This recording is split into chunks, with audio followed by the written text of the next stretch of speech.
Assalamualaikum warahmatullahi wabarakatuh. Kita ketemu lagi di channel Kimia Pak Sela, channel yang membahas, channel yang akan membantu Anda untuk memahami materi-materi kimia.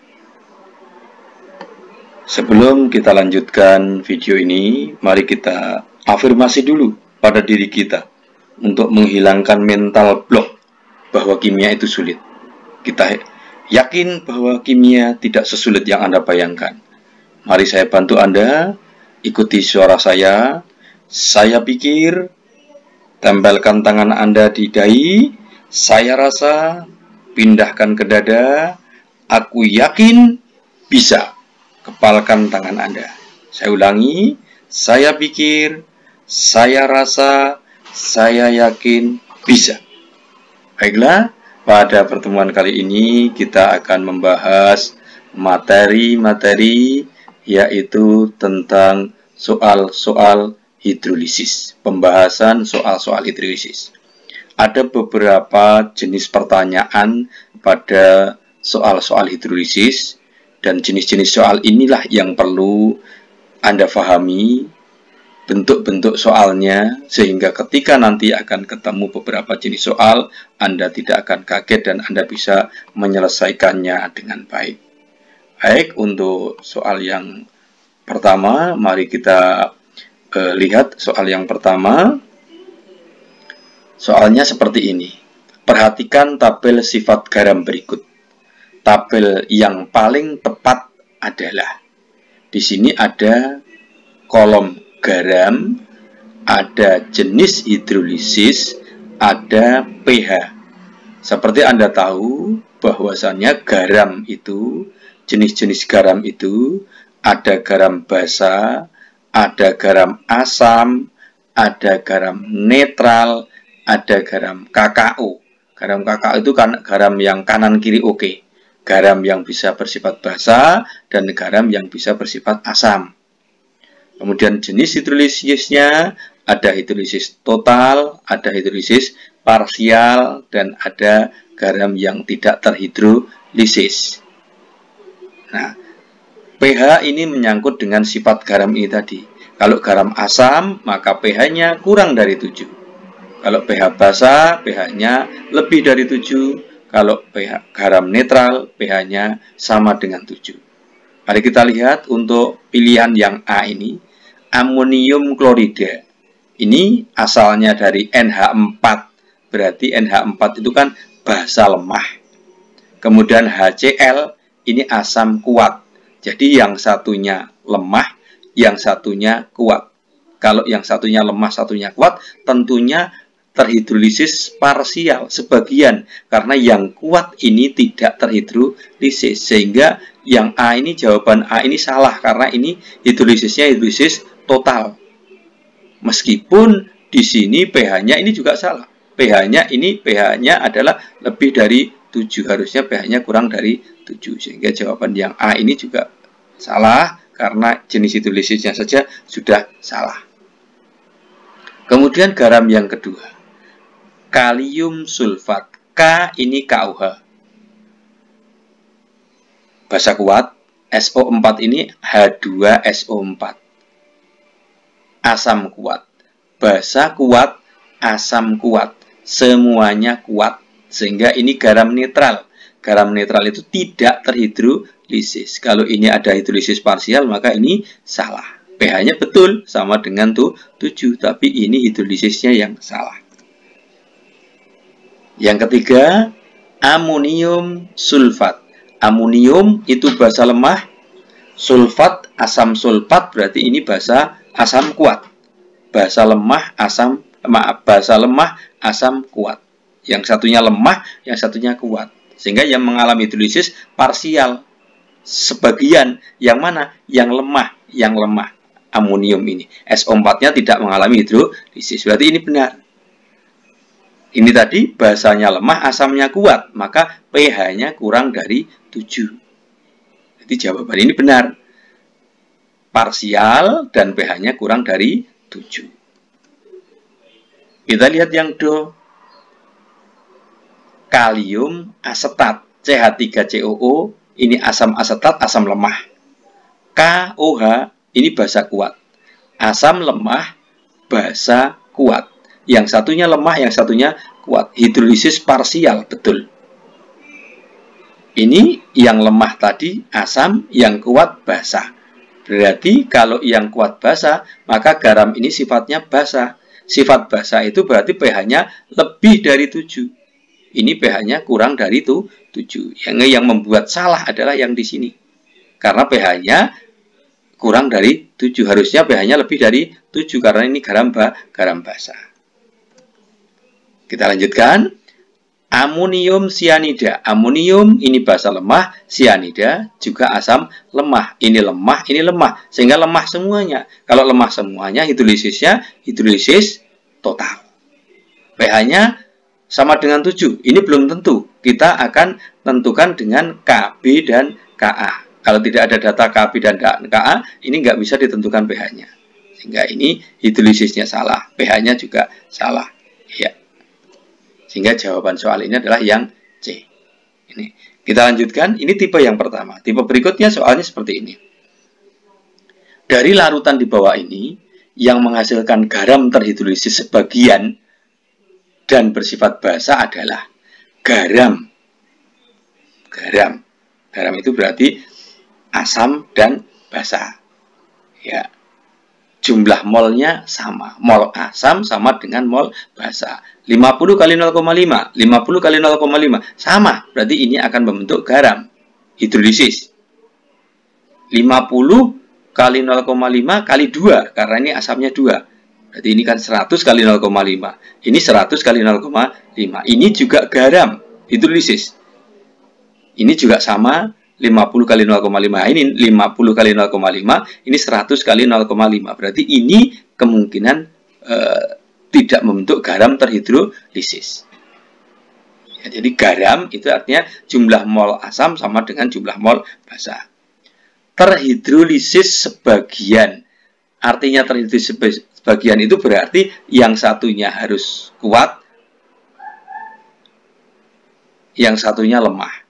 Pokoknya yang satunya kuat, satunya lemah. Kalau kuat semuanya, tidak terhidrolisis. Kalau lemah semuanya, terhidrolisis total. Yang terhidrolisis sebagian berarti mintanya soal ini adalah yang satu, salah satunya harus kuat. Bersifat basa. Bersifat basa berarti yang kuat adalah basanya. Berarti asamnya lemah, basanya kuat. Asamnya lemah, basanya kuat. Jumlah molnya sama. Maka dari sini kita dapat menebak mana yang asamnya lemah, basanya kuat. Ya, mana yang asam bersifat basa, berarti ini tadi yang kuat basanya. Mana yang bersifat basa, yang asamnya lemah, basanya kuat, dan jumlahnya sama. Asam lemah, basa kuat, jumlahnya sama. Kita lanjutkan tipe yang berikutnya. Nah ini pH larutan amonium sulfat NH42SO4 0,1 molar. Ini adalah garam. Garam apa? Garam asam. Maka mikirnya adalah garam asam. Itu saja dulu. Garam asam. Tentukan pH. Garam asam. Kalau garam asam berarti nyarinya apa? Nyarinya adalah H+. Ini saja. Nggak usah susah-susah. Kalau nyari H+, bagaimana rumusnya? H+ itu Kw kali M garam kali N dibagi Kb. M garam molaritas garam. Ini molaritas garam. N ini apa? N ini jumlah yang terhidrolisis. Ini kan amonium sulfat. Yang terhidrolisis apa? Yang lemah. Yang lemah itu apa? Amonium. Amoniumnya jumlahnya berapa ini? 2. Maka ini harus, jangan lupa, ini harus dikali 2. Karena ini yang terhidrolisis ada 2. Sehingga kita lanjutkan pembahasannya. H+, Kw itu 10 pangkat negatif 14, kali 0,1 ini M-nya, kali 2. Ya, 2 ini jumlah amonium. Dibagi Kb. Kb-nya 2 kali 10 pangkat negatif 5. 2 dengan 2 dicoret, sehingga ketemulah H+ adalah akar dari 10 pangkat negatif 10. Berapa? Yaitu 10 pangkat negatif 5. Ini H+. Sehingga kita dapatkan pH-nya adalah negatif logaritma 10 pangkat min 5. Berapa? 5. Sehingga soal ini jawabannya yang mana? Yang B. Soal model berikutnya, Anda perhatikan soal model berikutnya ini seperti ini. pH larutan amonium sulfat NH4Cl 0,1 molar jika KbNH4OH 2 kali 10 pangkat negatif 5 adalah ini. Bedanya dengan yang tadi, sekali lagi modal berpikirnya sama. Di sini ada amonium klorida. Ini adalah garam apa? Garam asam. Betul, kalau garam asam kita mikirnya apa? Oh, garam asam, berarti kita akan mencari H positif. H positif tapi persamaannya, H positif adalah Kw kali M garam dikalikan Kb. Molaritas garam dikalikan NN apa tadi? Jumlah yang terhidrolisis. Yang terhidrolisis apa? NH4. NH4 jumlahnya berapa ini? 1. Sehingga N-nya nanti sama dengan 1. Beda dengan yang tadi, N-nya 2. Karena NH4-nya ada 2. Baik, kita lanjutkan. Sehingga kita masukkan angkanya. Kw itu 10 pangkat negatif 14. Molaritasnya 0,1. Diambil dari sini. Dibagi 2 kali 10 pangkat negatif 5. Sehingga kalau kita lanjutkan, H positif ini 10 pangkat negatif 1 dengan 10 pangkat negatif 10 negatif 14 kali 10 pangkat negatif 1, 10 pangkat negatif 15. Ini 1/2. Sehingga kita dapatkan 1/2 itu berapa? Setengah. Setengah kali 10 pangkat negatif 10. Biar ini enggak susah, maka kita mundurkan satu angka. Sehingga menjadi apa namanya? Akar dari 5 kali 10 pangkat negatif 11. Akarnya 5 berapa? 2,24. Akarnya 10 pangkat negatif 11, 10 pangkat negatif 5,5. Ini H plusnya. Sehingga dari sini kita dapatkan pH-nya adalah negatif logaritma 2,24 kali 10 pangkat negatif 5,5. Berapa? Ya tinggal narik saja ke depan. Berarti 5,5 negatif atau negatif logaritma 2,24. Ini bedanya dengan tadi, tolong diperhatikan. Jumlah garam yang terhidrolisis ini mempengaruhi bagaimana menghitung konsentrasi molaritas. Kita lihat soal yang mudah berikutnya, hingga jawabannya ini adalah 5,5 negatif logaritma 2,24. Berikutnya semacam ini. pH larutan kalium sianida. Kalium itu basa kuat, sianida asam lemah. Basa kuat, asam lemah. Sehingga ini garam apa? Garam basa. Baik, mitikernya dari situ. Garam basa. Berarti kita mencari apa? OH negatif, bukan H plus. Ini langkah awal ini sederhana, tapi diperhatikan. Kalau garam basa mencarinya OH min. OH min apa persamanya? Sama. Kw kali molaritas garam dibagi Ka. Molaritas garam mana ini? Jumlahnya yang terhidrolisis berapa? Yang lemah tadi apa? Sianida. Jumlahnya sianida berapa? 1. Ya tetap 1. Sehingga kita dapatkan Kw-nya 10 pangkat negatif 14, garamnya 0,1 dibagi 10 pangkat negatif 5. Kita lanjutkan hitungnya sehingga H positifnya 10 pangkat negatif 15 dibagi 10 pangkat negatif 5. Ketemu 10 pangkat negatif 10. Akar dari 10 pangkat negatif 10. Berapa? 10 pangkat negatif 5. Ini OH negatif. Hingga OH negatif kita akan ketemu bukan pH, tapi kita akan ketemu POH.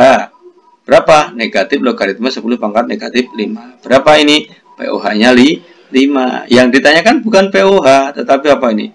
pH. Ya, belum selesai nih. Kita lanjutkan sehingga pH-nya berapa? 14 dikurangi POH, karena pH ditambah POH itu sama dengan 14. Berapa pH-nya? 9. Sehingga jawaban dari soal ini adalah 9. Baik, masih ada tipe soal lagi yang akan kita bahas pada video kali ini. Massa natrium asetat MR-nya 82 yang harus dilarutkan untuk membuat 100 ml larutan yang memiliki pH 9. Ini yang ditanyakan apa? Beda dengan tadi ya. Yang ditanyakan adalah massa garam. Massa garamnya berapa? Mikirnya sama. Natrium asetat. Ini asam lemah, ini basa kuat. Sehingga ini garam basa. Kalau garam basa mikirnya tadi adalah OH negatif.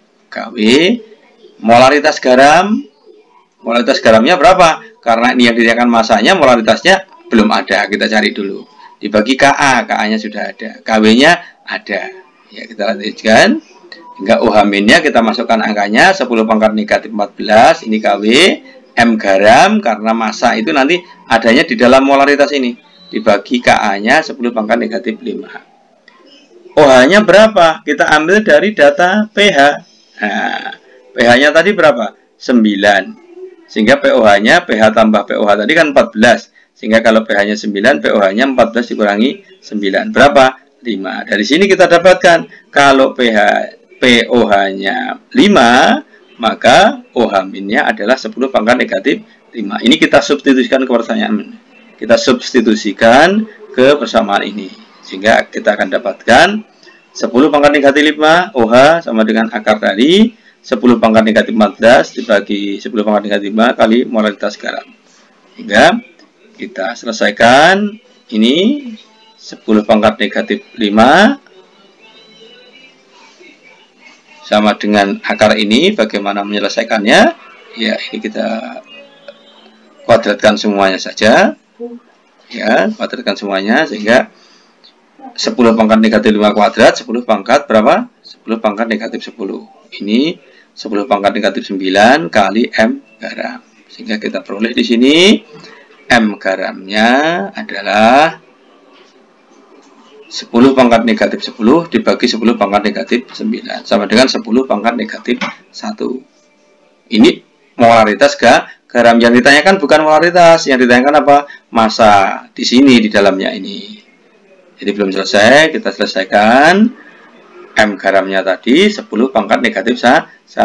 Molaritas itu apa? Materinya kemarin sudah. Molaritas itu gram per mr dikalikan 1000 dibagi miligram. Ini yang ditanyakan. MR-nya sudah ada, ini 82. 1000 mili, berapa mili ini? Ada dalam 100 mili. Molaritasnya berapa? 0,1. Tinggal masukkan saja angkanya. 0,1 gram yang ditanyakan, 1000 dibagi 100, ini kali 82. Sehingga kita dapatkan gramnya atau massa garamnya adalah 82 per 10, 8,2 per 10, maaf, sama dengan 0,82 gram. Ini beberapa tipe yang saya sampaikan di video ini. Cukup sekian dulu, karena nanti kalau terlalu panjang video kita belajarnya agak susah. Mohon tolong untuk bisa diulang video ini. Sekali lagi, afirmasi pada dirimu, saya pikir, saya rasa, aku yakin bisa. Selamat belajar, insya Allah Anda adalah bisa. Anda adalah generasi-generasi pandai yang akan menjadi ahli-ahli kimia. Terima kasih. Assalamualaikum warahmatullahi wabarakatuh.